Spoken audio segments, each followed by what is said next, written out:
کیا آپ نے کبھی سوچا ہے کہ یہ وسیع و عریض کائنات، سورج، زمین، ستارے، سیارے اور کہکشائیں آخر وجود میں کیسے آئی؟ کیا واقعی سب کچھ بگ بینگ سے شروع ہوا یا اس سے پہلے بھی کچھ تھا؟ اور سب سے اہم سوال، قرآن اور دیگر مذاہب بگ بینگ کے بارے میں کیا کہتے ہیں؟ آج کی اس ویڈیو میں ہم سائنس، مذہب اور عقل تینوں زاویوں سے کائنات کی پیدائش کو سمجھنے کی کوشش کریں گے۔ سب سے پہلے بگ بینگ کیا ہے؟ بگ بینگ دراصل کسی بم کے پھٹنے کا نام نہیں، بلکہ یہ ایک سائنسی نظریہ ہے۔ سائنس کے مطابق آج سے تقریباً 13.8 ارب سال پہلے پوری کائنات ایک نہایت چھوٹے، گرم اور انتہائی کثیف نقطے میں سمٹی ہوئی تھی۔ پھر اچانک یہ نقطہ پھٹا اور اس سے وقت، جگہ، مادہ اور توانائی کا آغاز ہوا، یعنی اس کائنات کی تخلیق ہوئی۔ یہ کائنات پھیلنے لگی اور آج 14 ارب سال بعد بھی مسلسل پھیل رہی ہے۔ بگ بینگ کے فوراً بعد کائنات انتہائی گرم تھی۔ سیکنڈ کے چند لمحوں میں بنیادی ذرات بنے، لاکھوں سال بعد ایٹم وجود میں آئے، پھر ستارے، سیارے اور کہکشائیں بنی، تقریباً 9 ارب سال بعد زمین بنی اور پھر زندگی کا آغاز ہوا۔ آج بھی کائنات مسلسل پھیل رہی ہے اور کہکشائیں ایک دوسرے سے دور بھاگ رہی ہیں، لیکن یہ توسیع ایک رفتار سے نہیں ہو رہی، بلکہ قریب کی کہکشائیں سینکڑوں کلومیٹر فی سیکنڈ، دور کی کہکشائیں ہزاروں کلومیٹر فی سیکنڈ اور انتہائی دور کی کہکشائیں روشنی کی رفتار سے بھی زیادہ تیزی سے دور جا رہی ہیں۔ گھبرائے بالکل نہیں، یہ آئنسٹائن کے قانون کی خلاف ورزی نہیں، کیونکہ چیزیں خود نہیں دوڑ رہی، خلا خود پھیل رہا ہے اور اس کے ساتھ یہ کائنات تیزی سے پھیل رہی ہے۔ مگر سوال یہ ہے کہ یہ کائنات پھیل کیوں رہی ہے؟ کون سی چیز اسے پھیلا رہی ہے؟ دراصل اس توسیع کی وجہ ڈارک انرجی ہے۔ تو ڈارک انرجی کیا ہے؟ ڈارک انرجی نظر نہیں آتی، لیکن اس کے اثر صاف نظر آتے ہیں۔ سائنس کہتی ہے کائنات صرف مادے یعنی ستاروں، سیاروں اور کہکشاؤں سے نہیں بنی، بلکہ اس میں یہ عام مادہ صرف 5% ہے، باقی 27% ڈارک میٹر اور 68% ڈارک انرجی ہے، یعنی کائنات کا زیادہ تر حصہ ایسی چیزوں پر مشتمل ہے جنہیں ہم دیکھ بھی نہیں سکتے۔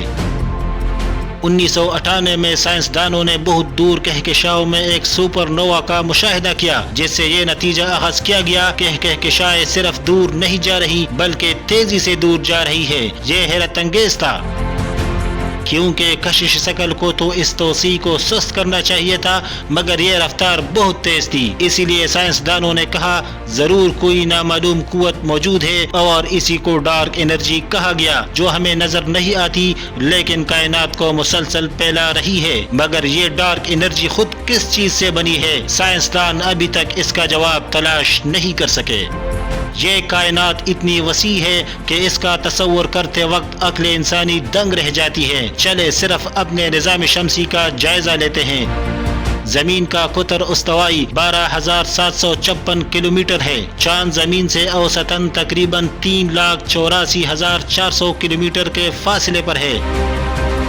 زمین چاند سمیت سورج سے 9 کروڑ 3 لاکھ میل دور دوڑ رہی ہے۔ نظام شمسی 1 خرب میل وسیع ہے۔ یہ صرف ہمارے نظام شمسی کی بات ہے، اس کی کہکشاں اس سے بھی کئی گنا بڑی ہے۔ اس کے علاوہ جو کائنات ہمیں اس وقت نظر آ رہی ہے، صرف اس میں تقریباً 2 خرب کہکشائیں ہو سکتی ہیں، جس میں ہر کہکشاں کی وسعت کروڑوں میل سے زیادہ ہے۔ باقی وسیع و عریض کائنات کی تو بات ہی چھوڑے۔ کیا بگ بینگ کا ذکر قرآن میں بھی ہے؟ قرآن سائنس کی کتاب نہیں، لیکن کائنات کی تخلیق کے بارے میں حیران کن اشارے دیتا ہے۔ سورۃ الانبیاء آیت نمبر 30 میں اللہ تعالیٰ فرماتے ہیں کیا کافر نہیں دیکھتے کہ آسمان اور زمین جڑے ہوئے تھے، پھر ہم نے انہیں جدا کر دیا۔ سورہ زاریات آیت نمبر 47 میں ارشاد ہے اور ہم نے آسمان کو قوت سے بنایا اور ہم ہی اسے پھیلا رہے ہیں۔ دلچسپ بات یہ ہے کہ بگ بینگ کا یہ تصور ہزاروں سال قدیم مذہب ہندو مت میں بھی اشارتاً موجود ہے۔ ہندو مت کے مطابق کائنات بار بار بنتی اور ختم ہوتی ہے، یعنی تخلیق، بقا اور فنا کا ایک دائروی نظام چل رہا ہے۔ ہندو مت کی کتابوں وید، اپنشد اور پران میں کائنات کی تخلیق کے کئی تصورات ملتے ہیں۔ بنیادی خیال یہ ہے کہ کائنات دائروی ہے، یعنی تخلیق، بقا، فنا اور پھر نئی تخلیق، یہ عمل ہمیشہ سے چلتا آ رہا ہے۔ ہندو مت کے مطابق ایک کلب یعنی ایک بگ بینگ 4.32 ارب سال ہے۔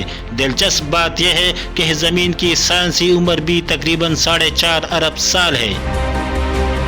اس سب سے بڑا سوال یہ ہے کہ بگ بینگ سے پہلے کیا تھا؟ یہ سب سے مشکل سوال ہے۔ سائنس کہتی ہے بگ بینگ سے پہلے وقت اور جگہ کا وجود ہی نہیں تھا، اس لیے پہلے کہنا بھی سائنسی لحاظ سے درست نہیں، مگر ایک نظریہ یہ بھی ہے کہ بگ بینگ بار بار ہو رہا ہے اور یہ عمل ہمیشہ سے جاری ہے، یعنی اسی طرح بگ بینگ ہوتا ہے، کائنات بنتی ہے، ارتقا پذیر ہوتی ہے، فنا ہوتی ہے اور پھر نیا بگ بینگ ہوتا ہے اور نئی کائنات بنتی ہے اور یہ سلسلہ یوں ہی چل رہا ہے۔ مگر ایک اور سب سے چونکا دینے والا نظریہ ملٹی یونیورس کا بھی ہے، جس کے مطابق ہماری کائنات اکیلی نہیں بلکہ ممکن ہے کہ بے شمار کائناتیں موجود ہوں اور ہر کائنات کے طبی قوانین بالکل ایک دوسرے سے مختلف ہوں اور وہاں زمان و مکان کا نظام بھی بالکل مختلف ہوں، لیکن یہ سب ابھی صرف نظریات ہیں، ابھی کوئی حتمی جواب موجود نہیں۔